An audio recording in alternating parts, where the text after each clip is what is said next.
ಬುರುಡೆ ಷಡ್ಯಂತ್ರ ರೂಪಿಸಿದವರಿಗೆ ಈಗ ಡವಡವ ಶುರುವಾಗಿದೆ. ಇನ್ನು ಮಾಸ್ಕ್ ಮ್ಯಾನ್ ಚಿನ್ನಯ್ಯಗೆ ಎಸ್ಐಟಿ ಅಧಿಕಾರಿಗಳು ಕೂಡ ವಿಚಾರಣೆಯನ್ನ ನಡೆಸ್ತಾ ಇದ್ದಾರೆ. ಷಡ್ಯಂತ್ರವನ್ನ ರೂಪಿಸಿದ ಚಿನ್ನಯ್ಯ ಮೇಲೆ ಎಫ್ಐಆರ್ ದಾಖಲು ಮಾಡಿದ್ದಾರೆ. ಮಹೇಶ್ ಶೆಟ್ಟಿ ಜೊತೆ ಈಗಾಗಲೇ 2 ವರ್ಷಗಳಿಂದಲೂ ಆತನಿಗೆ ನಂಟು ಇತ್ತು. ವಿವಿಧ ಆಯಾಮಗಳಲ್ಲಿ ಎಸ್ಐಟಿ ಅಧಿಕಾರಿಗಳು ಕೂಡ ತನಿಖೆಯನ್ನ ನಡೆಸ್ತಾ ಇದ್ದಾರೆ.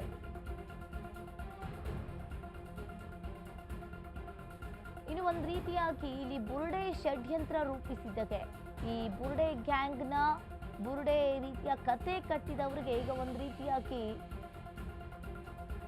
ಷಡ್ಯಂತ್ರ ರೂಪಿಸಿದವ್ರಿಗೂ ಕೂಡ ಡವ ಶುರುವಾಗಿರುವಂಥದ್ದು. ಈಗಾಗಲೇ ಷಡ್ಯಂತ್ರ ರೂಪಿಸಿದ ಚಿನ್ನಯ್ಯ ಮೇಲೆ ಎಫ್ಐಆರ್ ಕೂಡ ದಾಖಲಾಗಿದೆ. ಮಹೇಶ್ ಶೆಟ್ಟಿ ಜೊತೆ 2 ವರ್ಷಗಳಿಂದಲೂ ಈ ಮಾಸ್ಕ್ ಮ್ಯಾನ್ಗೆ ನಂಟಿತ್ತು. ಎಸ್ಐಟಿಯಿಂದ ಇಂದು ಮಾಸ್ಕ್ ಮ್ಯಾನ್ ವಿಚಾರಣೆಯನ್ನು ನಡೆಸ್ತಾ ಇದ್ದಾರೆ. ಇನ್ನು ಮಾಸ್ಕ್ ಮ್ಯಾನ್ ಚಿನ್ನಯ್ಯ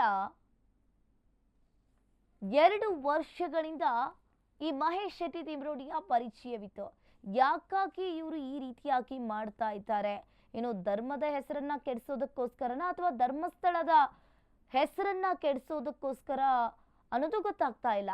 ಒಂದ್ ರೀತಿಯಾಗಿ ಇಲ್ಲಿ ದೊಡ್ಡ ಷಡ್ಯಂತ್ರವನ್ನೇ ರೂಪಿಸಿದವರು ಅಂತ ಹೇಳಿ ಇಲ್ಲಿ ಒಂದ್ ರೀತಿಯಾಗಿ ಕಾಣಿಸ್ತಾ ಇದೆ. ಎಲ್ಲರನ್ನ ಮೂರ್ಖರನ್ನಾಗಿ ಮಾಡಕ್ಕೆ ಹೋಗ್ತಾ ಇದ್ದಾರೆ. ಇನ್ನು ಈ ಮಾಸ್ಕ್ ಮ್ಯಾನ್ ಬರ್ತಾನೆ, ಬುರುಡೆ ತರ್ತಾನೆ, ನಾನು ಇಲ್ಲಿ 15 ವರ್ಷ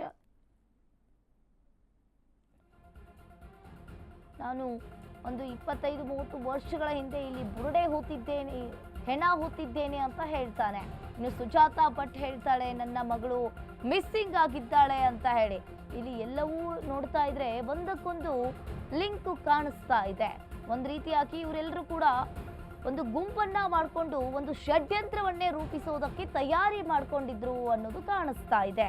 ಷಡ್ಯಂತ್ರ ರೂಪಿಸಿದ ಚಿನ್ನಯ್ಯ ಮೇಲೆ ಈಗಾಗಲೇ ಎಫ್ಐಆರ್ ಕೂಡ ದಾಖಲಾಗಿದೆ. ಮಾಸ್ಕ್ ಮ್ಯಾನ್ ಚಿನ್ನಯ್ಯ ಹಿಂದೆ ಯಾರೆಲ್ಲ ಇದ್ದಾರೆ? ಹಾಗಾದ್ರೆ ಷಡ್ಯಂತ್ರ ಪ್ರಕರಣಕ್ಕೆ ಫಂಡಿಂಗ್ ಏನಾದ್ರೂ ನಡೆದಿದೆಯಾ ಎಂಬ ಪ್ರಶ್ನೆ. ಬಹುದೊಡ್ಡ ಸಂಚಿನ ಹಿಂದೆ ಒಬ್ಬನೇ ಇರುವುದು ಇಲ್ಲಿ ಡೌಟ್ ಆಗ್ತಾ ಇದೆ.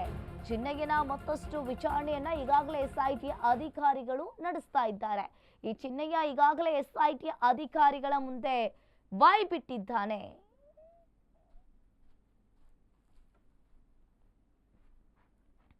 ಮಾಸ್ಕ್ ಮ್ಯಾನ್ ಚಿನ್ನಯ್ಯ ಹಿಂದೆ ಯಾರೆಲ್ಲ ಇದ್ದಾರೆ?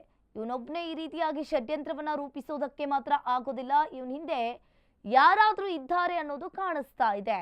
ಬಹುದೊಡ್ಡ ಸಂಚಿನ ಹಿಂದೆ ಒಬ್ಬನೇ ಇರೋದು ಇಲ್ಲಿ ಬಹಳಷ್ಟು ಡೌಟ್. ಇನ್ನು ಚಿನ್ನಯ್ಯನ ಈಗಾಗಲೇ ಮತ್ತಷ್ಟು ವಿಚಾರಣೆಯನ್ನ ನಡೆಸ್ತಾ ಇದ್ದಾರೆ ಎಸ್ಐಟಿ ಅಧಿಕಾರಿಗಳು. ಹಾಗಾದ್ರೆ ಬುರುಡೆ ಸ್ಟೋರಿ ಸ್ಕ್ರೀನ್ ಪ್ಲೇ ಮಾಡಿದ್ಯಾರು?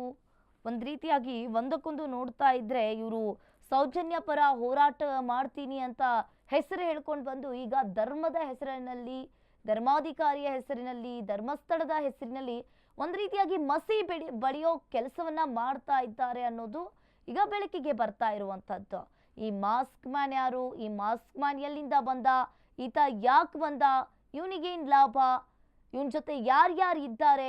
ಎಲ್ರಿಗೂ ಕೂಡ ಈಗ ಎಸ್ಐಟಿ ಅಧಿಕಾರಿಗಳು ಒಂದ್ ರೀತಿಯಾಗಿ ಡ್ರಿಲ್ ಮಾಡ್ತಾ ಇದ್ದಾರೆ. ಈಗಾಗಲೇ ಮಾಸ್ಕ್ ಮ್ಯಾನ್ ಕೂಡ ಎಸ್ಐಟಿ ಅಧಿಕಾರಿಗಳ ಮುಂದೆ ಬಾಯಿ ಬಿಟ್ಟಿದ್ದಾನೆ.